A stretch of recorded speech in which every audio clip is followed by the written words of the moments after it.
This message is for abstinence warriors. Who or what the hell is an abstinence warrior?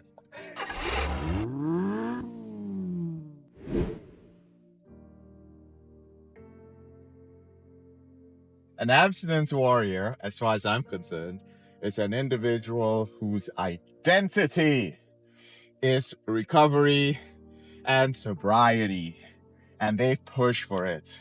They push for complete and utter abstinence from that substance that would alter your state.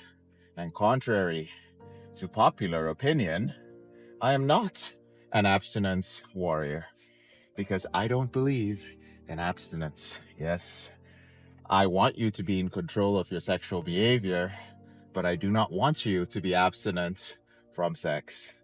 Damn, I love sex. It's in my top,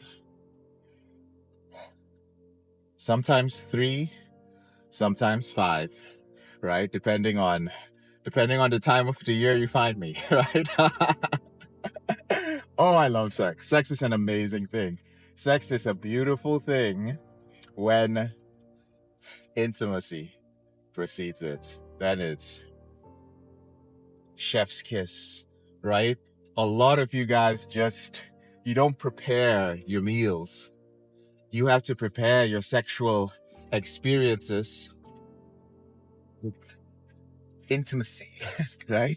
It's got to be intimate, y'all. Why am I talking about sex? If you're new to my Instagram channel, I professionally help high performers, high 6-figure executives, 7, 8, 9-figure entrepreneurs, end their compulsive behaviors, specifically those that are sexual in nature. And a lot of men come in from what I call the religion of recovery, right? You see a lot of people now with alcohol. There's this whole thing, alcohol is poison. Alcohol is only destroying your body. Alcohol made me successful. And suddenly there's this, it's almost as if nobody who was successful ever drank. My brothers, my sisters, the great conquerors, the people who conquered, who took over, who built, who created, who invented, God, they were not abstinent. And yes, we can cherry pick that 3%. Oh, but Tesla was celibate. This person didn't drink. There are hundreds of thousands of other examples of individuals who were like drunk the entire time or were constantly high on some substance or the other. And the number of technological innovations that we would not have if not for those wonderful tech bros who are on LSD. Come on, y'all. This abstinence thing is an extreme. Okay? It's an absolute extreme. Here's my take on addiction. Human beings, historically and biologically, have always strived to change their state. It is part of being a human being.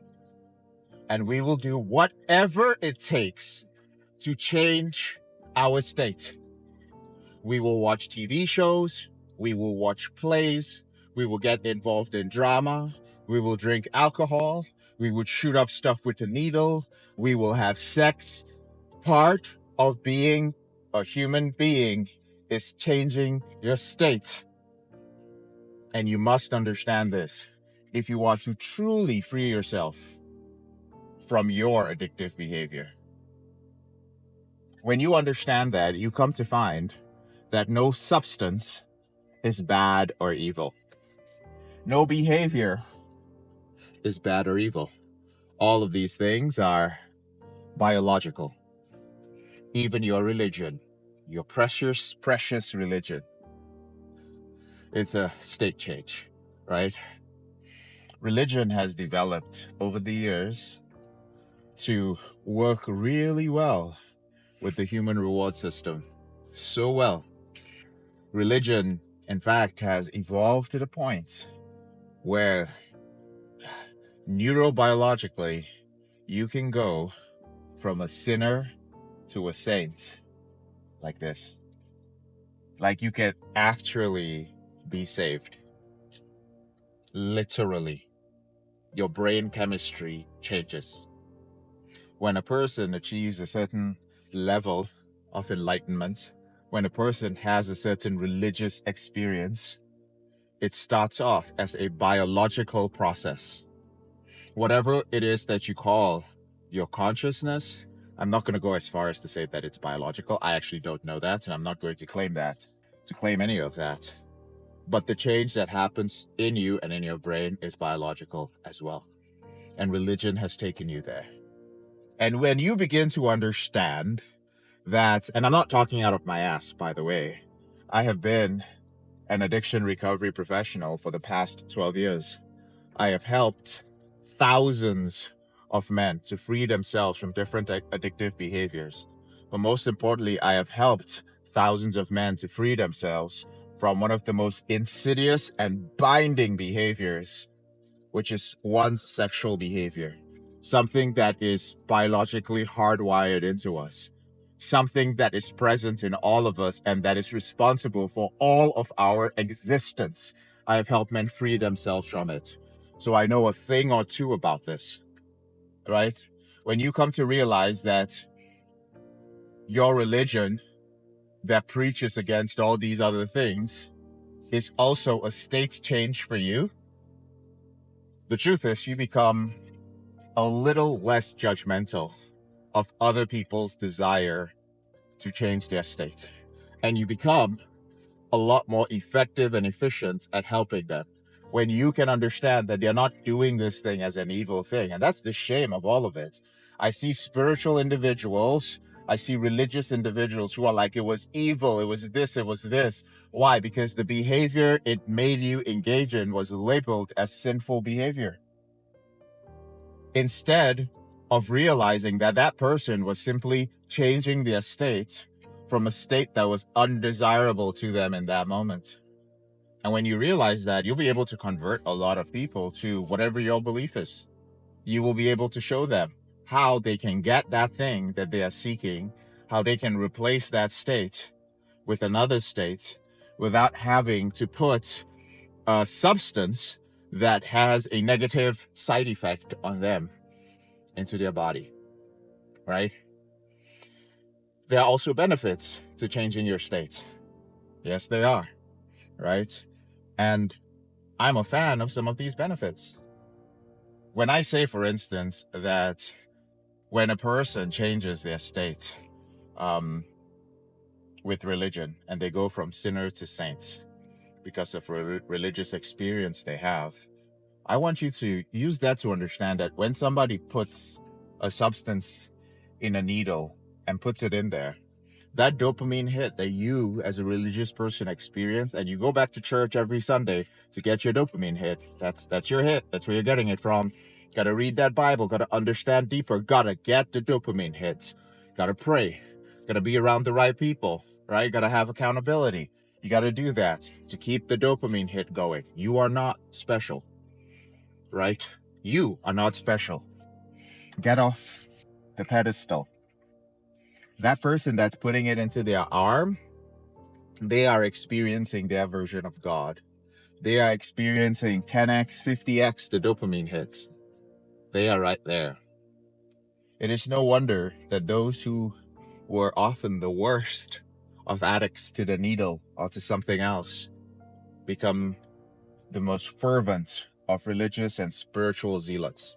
Look at people who are abstinence warriors and look at how powerfully they defend it, how they push it, how they are disciples of it, how they are zealots of it. A lot of times it is a replacement for something else that they were seeking. There are many abstinence warriors out there. By abstinence, I mean they are pushing for abstinence, who have not necessarily resolved their issues. But it's very easy to be an abstinence warrior and get the dopamine hit from converting people to stop drinking alcohol, to stop doing this and to stop doing that. I look at all of them with a very skeptical eye. When it is pure abstinence, I don't trust you. And I know there are a lot of people who don't trust me, but you're not my person. I look for the realists.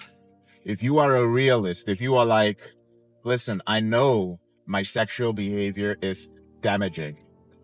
I am not really looking to moderate it. I am looking to control it, right? Why control it? Listen, even after I controlled my behavior with pornography, man, I had some amazing sexual experiences. It was just like morning till night, no substance. That wasn't compulsive. It was just a deep intimacy, deep love. I mean, it actually caring for the other human being, having a close to spiritual connection with somebody else. You can do that. There's nothing wrong with doing that. You enjoy having sex. You enjoy having sex 5 times a week. Nothing wrong with that. 6 days, shit. Sometimes even every day. Is that a compulsion? No. If you cannot stop, it's a compulsion, right? I drink alcohol. I don't drink alcohol every day. I can't remember the last time I drank alone. It has to have been years, maybe even over a decade. So I'll have a drink or two when I'm hanging out with friends because it changes my states. It changes my states when I've had a very busy day, when I've been in a long season of cranking 80+ hour weeks, and I want to relax and quickly change my state because I've wired myself over months and months of just living in this weird monk mode, right? And so that changes my state. It is a tool. And all of these things can be used as a tool. And sometimes they cannot be used as a tool, and you need to find an alternative. So if you are a realist, if you're relating to what I'm saying, I can help you. Click on the link in my bio. Click on any link that I have. It'll lead you back to me. And you can learn more about my system, how I help men overcome the out of control behavior. You are the best expert at yourself, not some fucking abstinence warrior. You are the best expert at yourself. You are the one that says, I will stop here. I will do this. I will not do this. Nobody tells you. Nobody tells you. They just guide you. And a good coach, remember this, a good coach only shows you that you have the resources within you to accomplish your goal. They do not do it for you. They have to, at the end of the day, be willing to let you go and you become the best coach of yourself. That is the role of every coach. I've had people saying like, hey, don't you have like a program for all your ex-clients to hang out and fuck around? No, I don't. Because I don't want to work with my ex-clients. Get what you came for and respectfully fuck off and live a great fucking life. And if we meet somewhere, which I have met many of my clients in the past, they're with their new girl, their new wife, their kids, and like, hey, what's up, bro? How you doing? Blah, blah, blah, blah. And the partner's like, honey, how do you know that huge black guy with the long dreadlocks? He was just a friend of mine. We used to hang out. We just used to chill from college or whatever. You know, that's how I prefer it to be. We never talk about how we met or what we went through because you are healed. Abstinence warriors, those of you who are religious, those of you who are zealots, those of you who are sober warriors, just chill out, y'all. All right? We're human beings. We're biological creatures. We enjoy these things. Learn how to control it and enjoy your life. I'm JK, your brother in the struggle. Thank you for watching this episode of Porn Reboot Coach and the Porsche.